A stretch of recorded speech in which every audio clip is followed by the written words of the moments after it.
Fala pessoal, David Breno aqui, esse é o podcast Papo de Recreio. E aí, vamos bater um papo?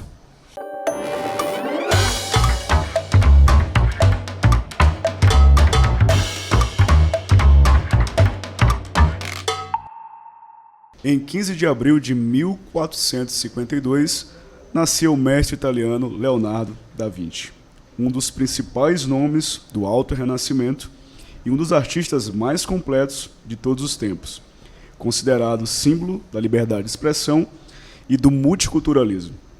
Para marcar a data, a fim de promover a conscientização da atividade criativa no mundo, desde 2012, a Associação Internacional de Arte instituiu o aniversário de Da Vinci como o Dia Mundial da Arte.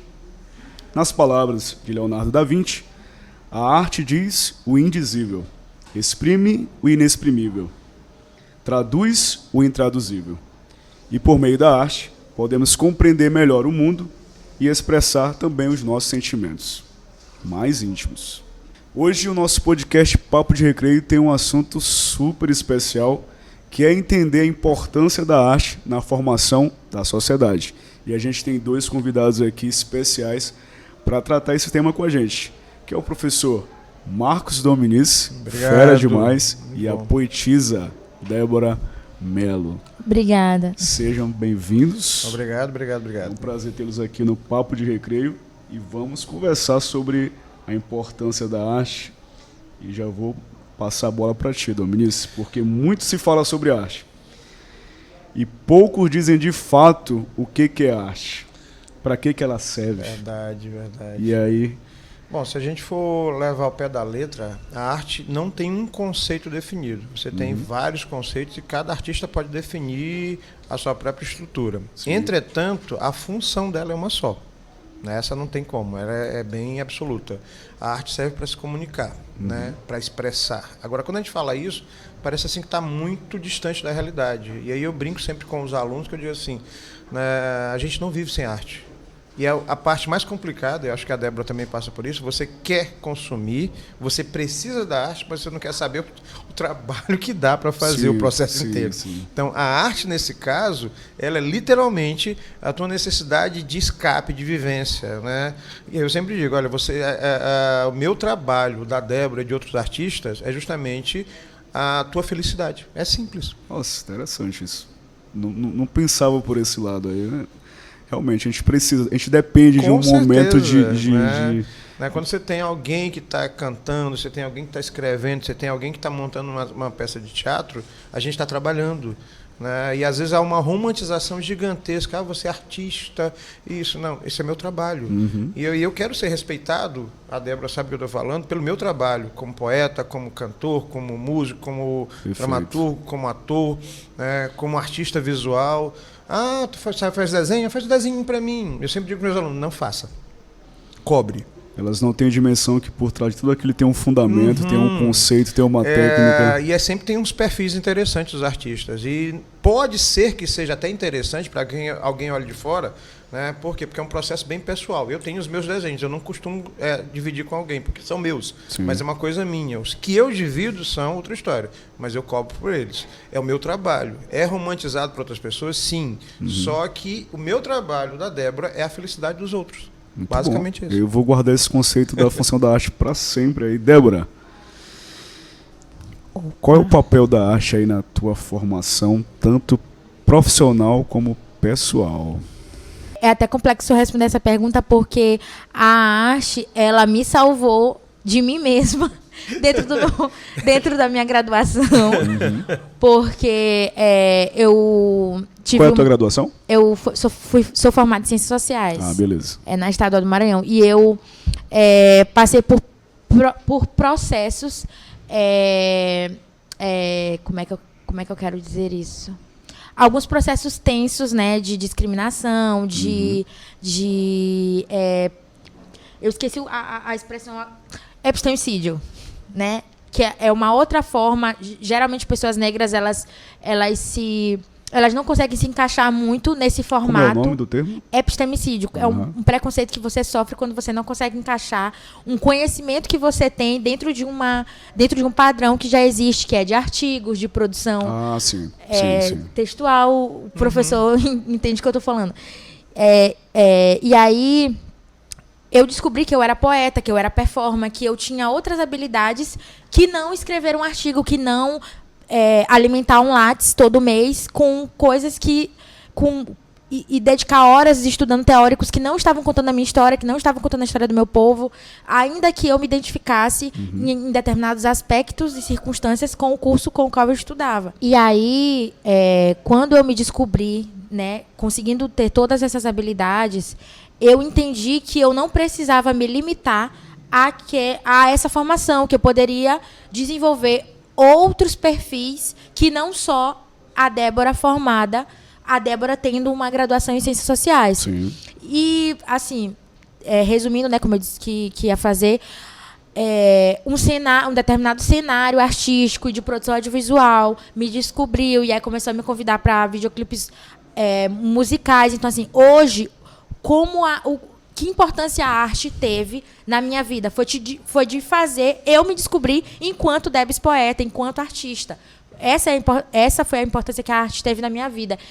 E, assim, parece uma resposta boba, mas é o que eu sou. Entende? É o meu maior talento. A coisa que eu sei fazer de melhor na minha vida, na minha existência. Entende o significado subjetivo que isso tem? Sim. Então, essa é a importância da arte na minha vida. Ela te faz se sentir viva, né? Isso. Sem ela. E no final a gente vai Exatamente. querer ver esse talento em ação. Eu vou reforçar para algumas coisas que a Débora disse, porque isso para mim parece tão claro, porque eu vivenciei isso há anos. Né? Começa pela seguinte situação. Né? Mas tu trabalha com arte, trabalha com o quê? Não, eu trabalho com arte, eu sou artista. Mas é lindo o teu trabalho. Sim, mas eu trabalho como você. Então, não romantize meu trabalho. Eu já passei por situações em escolas, inclusive, na qual eu cheguei em uma escola onde a direção disse assim, você é professor de arte? Sim, sou. Porque tem uma decoração linda. Eu disse, parei, disse, espera só um instantinho. Peguei um bloco, pode começar a falar. Aí, quando ela terminou, eu disse assim, é tanto. Ela disse, como assim, você não é professor de arte? Sou, eu sei fazer tudo isso.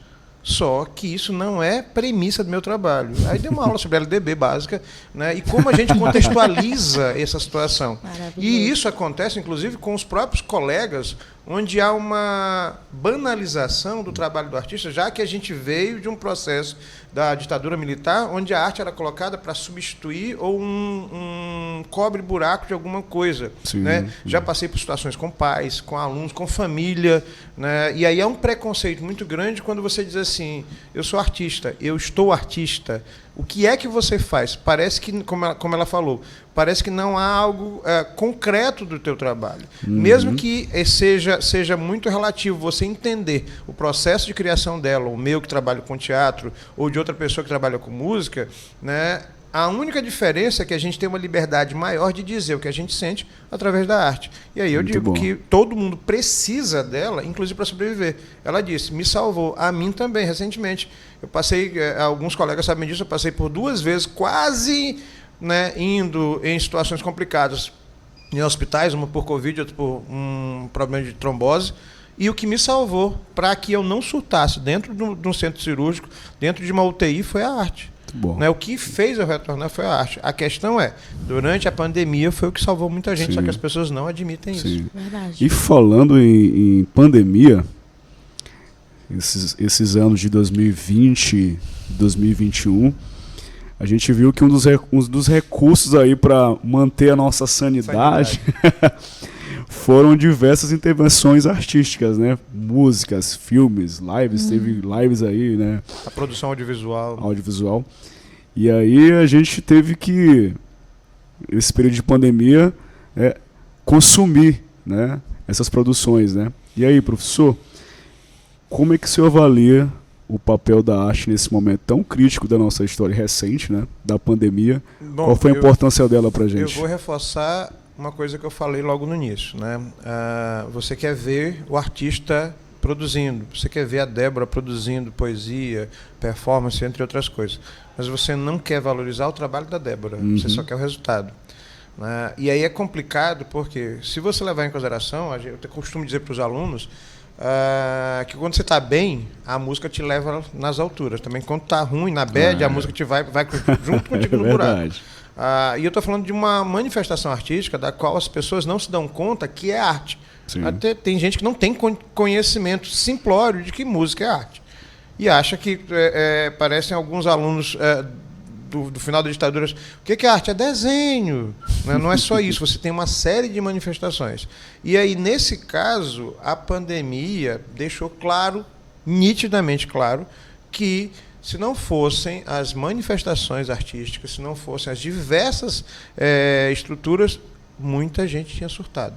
Verdade. Tanto é que atualmente eu estou com muita gente nas aulas de teatro livre que vieram, inclusive, com laudos de peritos, de médicos, para que possam fazer aulas de arte, de teatro, de dança, de música, para poder manter um equilíbrio e sanidade mental. Basicamente isso.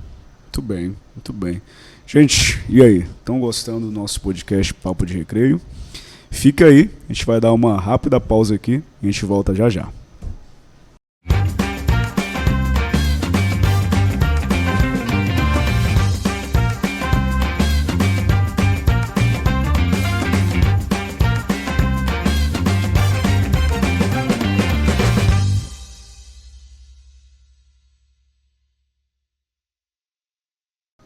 De volta aqui no podcast Papo de Recreio, hoje falando sobre a importância da arte na nossa vida, na sociedade. Muito bom o nosso papo aqui.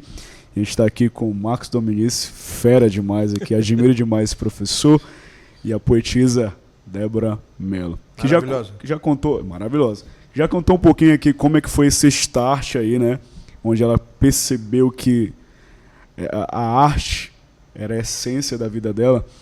Mas, Débora, qual foi aquele momento assim que você se reconheceu de fato? Não, a partir de hoje eu sou uma artista e ninguém me segura mais.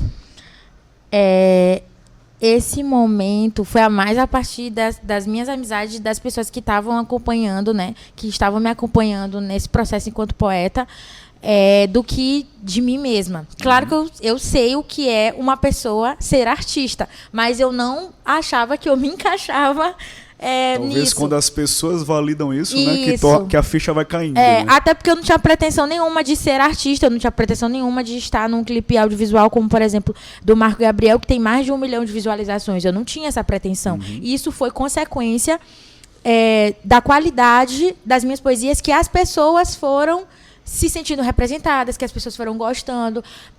Mas, para mim, o primeiro momento que eu me senti artista foi... Gente, vocês têm noção do que é eu... Assim, com a história que eu tive, de onde eu vim, a minha cara tá no YouTube. Foi, assim, muito chocante pra mim. É muito bom isso, né? Muito bom. Foi muito chocante pra mim a primeira vez no clipe da Regiane Araújo, que é uma música que eu tenho uma poesia chamada Tirem as Cercas. E aí, no dia da divulgação, da primeira exibição do clipe, que eu me vi ali dentro daquela plataforma, que é uma plataforma de milhões de acessos, foi que eu falei assim, agora eu comecei a chegar aonde a minha poesia merece que eu chegue. Show de bola. Porque aí você se sente útil, né? Se sente assim vivo, né? Quando você faz uma coisa que você... Foi muito emocionante nesse dia. Nossa, eu adoro ver esse tipo de relato. Muito bom. Isso valida todo o esforço que a gente tem, né? Porque o grande lance para ela chegar nesse ponto é a gente conseguir estabelecer uma formação e uma consciência e principalmente sensibilização. Sim. Eu acho que talvez a parte mais complicada, e eu acho que ela deve ter passado por isso, como as pessoas vão avaliar o que ela faz. Sim. Também, sim. E é interessante esse discurso, Dominici, por quê? Porque eu lembrei agora de uma amiga no tempo da escola, que a mãe queria que ela fosse advogada, e ela amava piano. E ela queria viver disso, mas ela fez o quê? O curso de Direito. Mas até hoje, perguntar assim, qual é o sonho dela? Eu queria estar viajando o mundo tocando piano. Só para aumentar essa ilustração, eu tenho uma amiga que ela sempre amou fotografia. E hoje ela vive disso. Ela vive de fotografia. Ela ganha muito mais dinheiro num casamento do que se ela fizer um laudo ou alguma coisa para alguém. E ela é formada em Direito. Ela nunca passou na prova da OAB. Nunca! Ela nunca. E, gente, se vocês verem assim, ela falando sobre qualquer coisa, ela sabe todas as leis, ela sabe tudo. Mas eu acho que é quase que um bloqueio psíquico, sabe? Do negócio. Nunca passou. Eu sempre digo que a arte é um ato de... Ser artista é um ato de resistência, é um ato político, né? Porque você vai contra tudo e contra todos. Sim. Eu trabalho com teatro e aí tem uma máxima, a Débora deve ter escutado isso. Débora, bora tal local, eu não posso, eu tenho ensaio. Sim. Sim. Então, vamos estar não posso, hoje eu tenho ensaio. Cara, eu tenho ensaio domingo à tarde, sábado à noite, tal local. Porque é o horário que todo mundo tem para poder achar um ponto disponível para fazer a sua produção, que eu disse, o processo é complicado. Sim. O processo não vai simplesmente você pintar um quadro, é pesquisa. Quando eu sempre brinco com... É um tom irônico, mas é uma verdade. O pessoal das artes visuais, do desenho, né, se alguém diz assim, teu desenho está bonito, ele se joga em cima, criticamente, assim, meu desenho está horrível. Né? O pessoal do teatro está todo tempo num processo de pesquisa. O pessoal da música está todo tempo se validando. Né? Eu tenho poesias que eu acho que nem ficou bom e às vezes tem alguns amigos ou pessoas que me acompanham que falam assim, nossa, isso é muito incrível, só na minha cabeça, gente. E aí o artista acaba desenvolvendo essa liberdade e sensibilidade, né, que deixa outras pessoas dizer assim, mas caramba, eu podia estar ali, mas eu não tenho coragem de ir. Né? E aí eu costumo e repito novamente, quando você... Fica nesse conflito interno, né? Há um conflito interno muito grande. Por quê? Porque há uma apreciação externa do nosso trabalho como artista, mas a pessoa acaba nos colocando numa bolha distante. Sim. Mesmo ele consumindo e necessitando consumir essa arte. Quer seja música, quer seja dança. E às vezes ele nem sabe que ele é tão dependente disso, né? E ele não tem consciência disso. Verdade. Gente, muito bom nosso papo aqui, eu tô amando.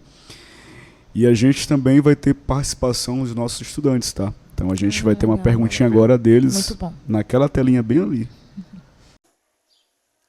Então, como sabemos, existem várias linguagens artísticas. Eu gostaria de saber sugestões de artistas maranhenses.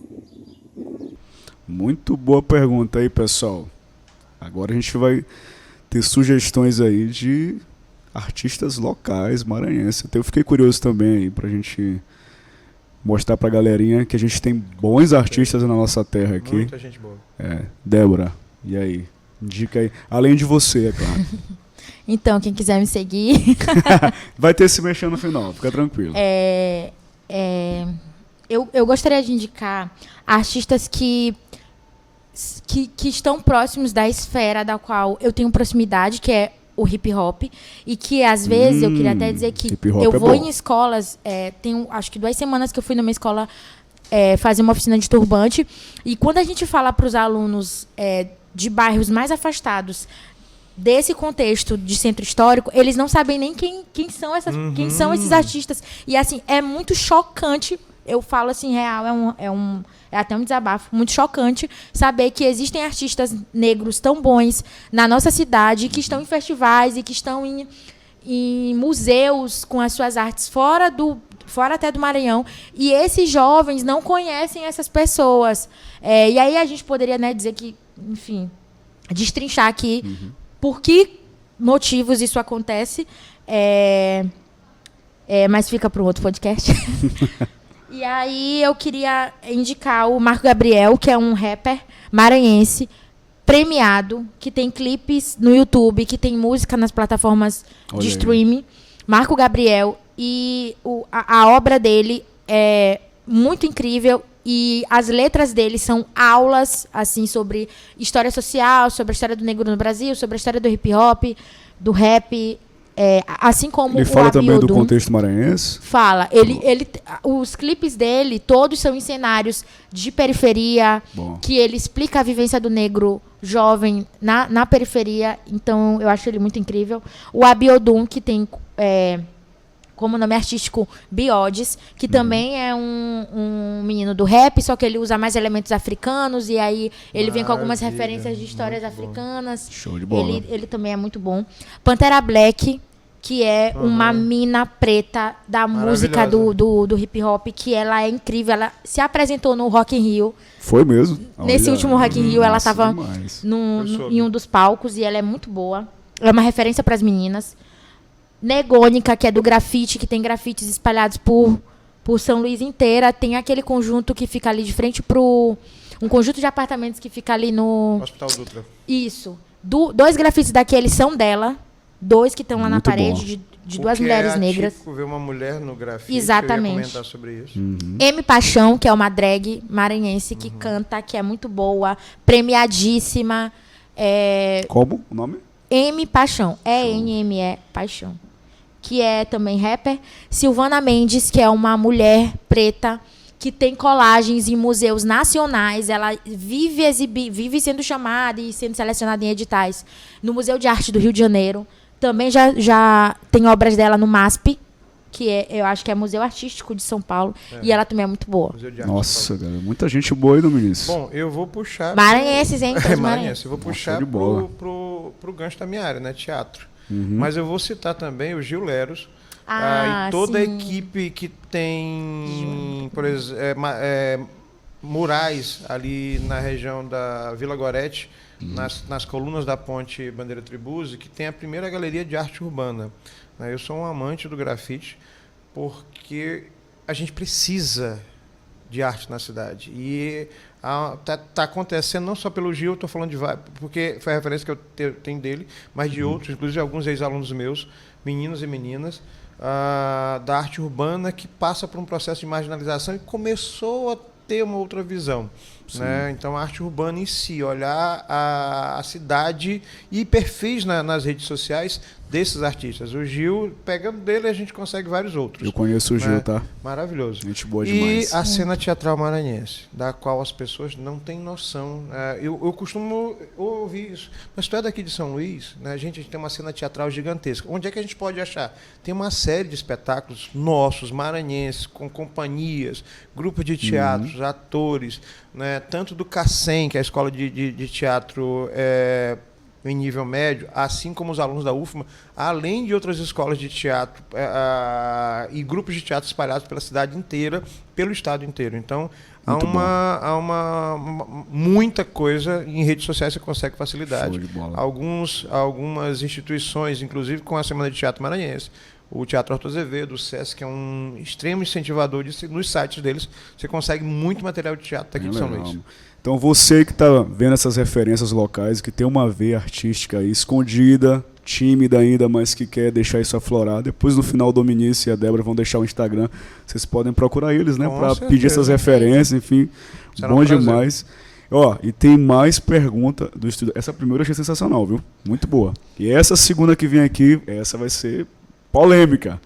Vamos ver na telinha. Gosto de fazer dancinhas na internet. Isso também é arte?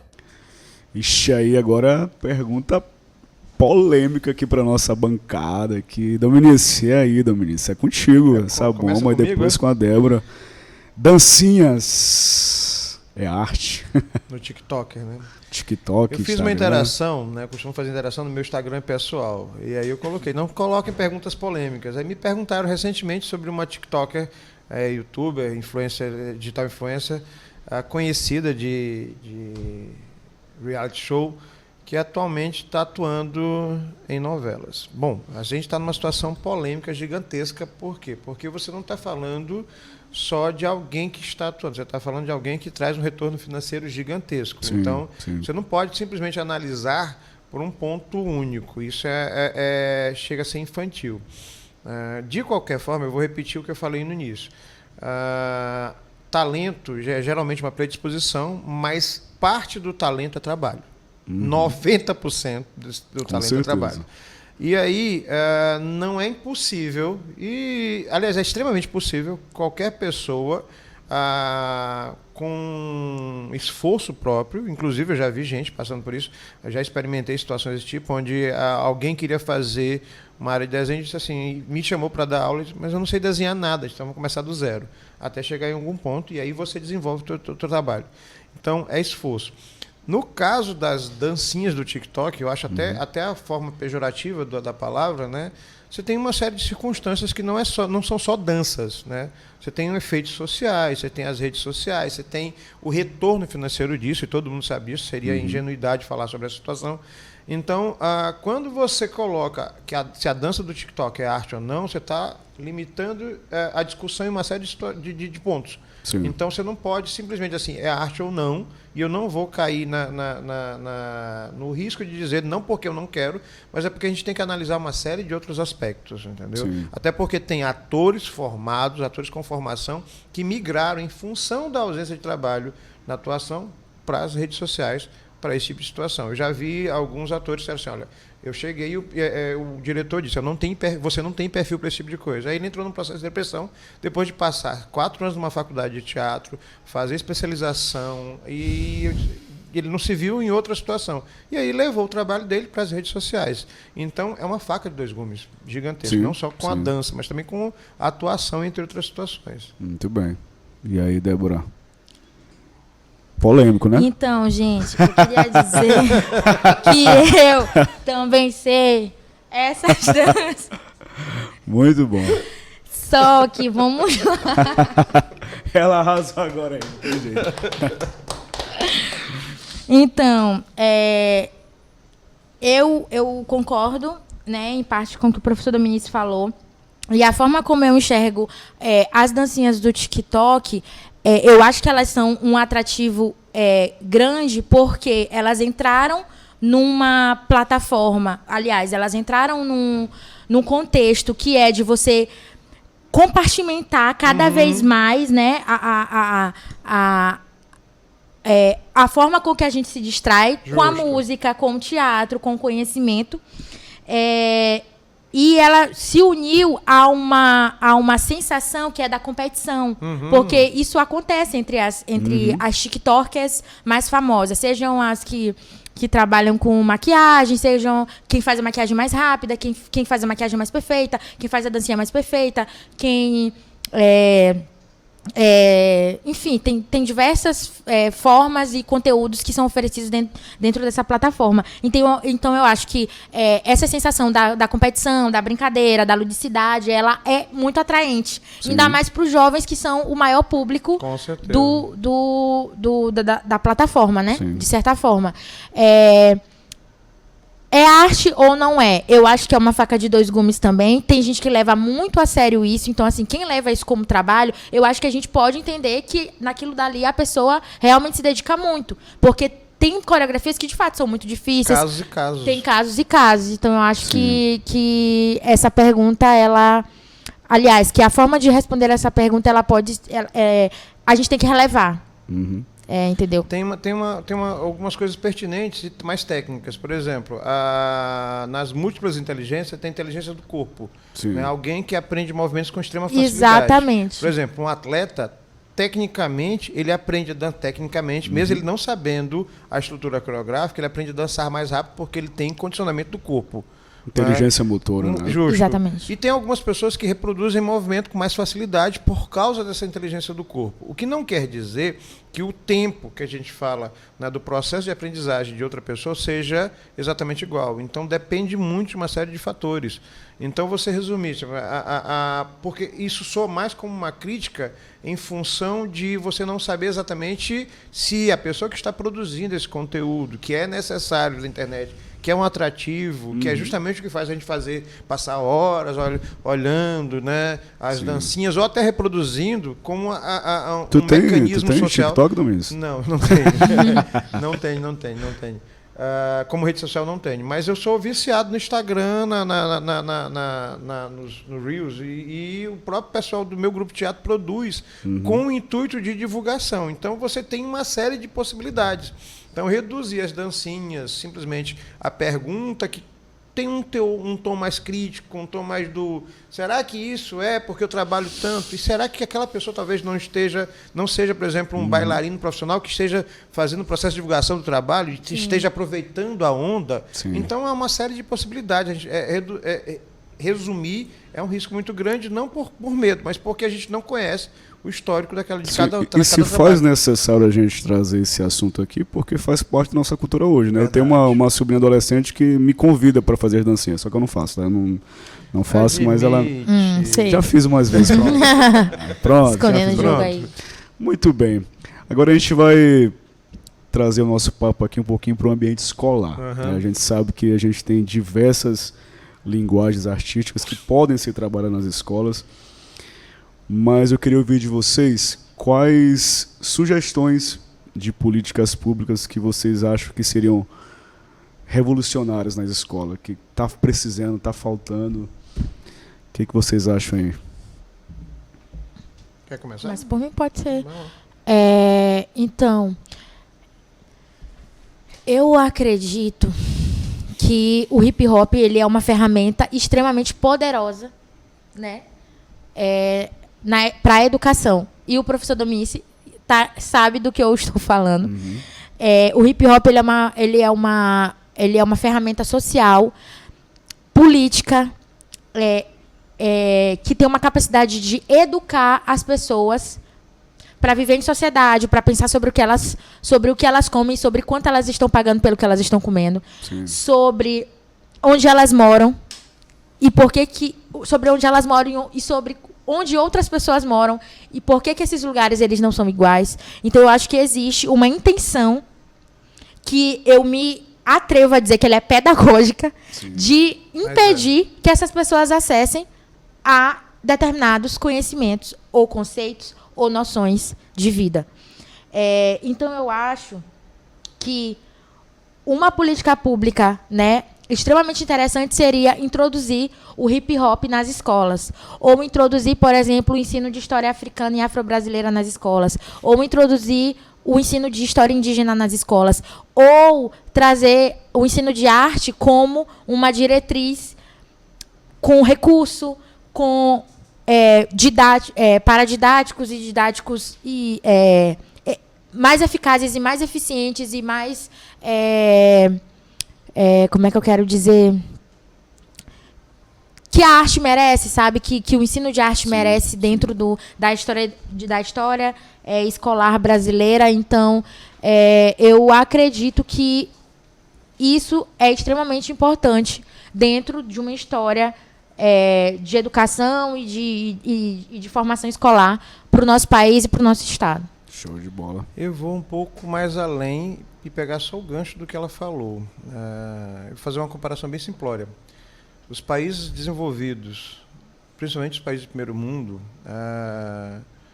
o equilíbrio entre as disciplinas conteudistas, mais técnicas, Sim. e as disciplinas que são ligadas à arte e à cultura é bem diferente do Brasil.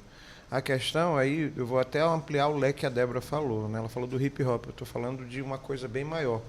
Você culturalmente entender que todos os conteúdos temáticos ligados à produção, fruição, apreciação artística, elas produzem uma população mais sensível e culturalmente mais rica.